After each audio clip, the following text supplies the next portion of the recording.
মাথায় রাখবেন, একজন পুরুষ তার বউকে খুব শখে তালাক দেয় না। পুরুষ কখনো তালাক দেওয়ার জন্য বিয়ে করে না।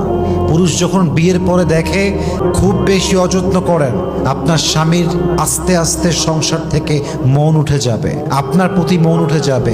যদিও আপনাদের 2টা বাচ্চা থাকতে পারে, 3টা বাচ্চা থাকতে পারে, মনে রাখবেন পুরুষের ব্যক্তিত্বকে আল্লাহ অনেক শক্ত করে বানিয়েছে।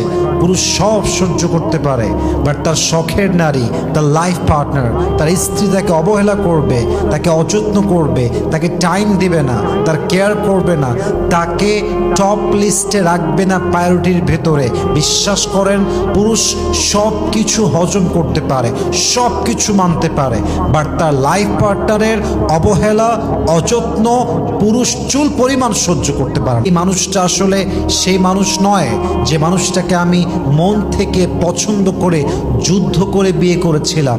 পুরুষ যখন দিনের পরে দিন নিজের ভুল বুঝতে পারে, একটা সময় গিয়ে সংসারটা তালাক পর্যন্ত, ডিভোর্স পর্যন্ত গড়িয়ে যায়। ঠিক কিনা বলেন?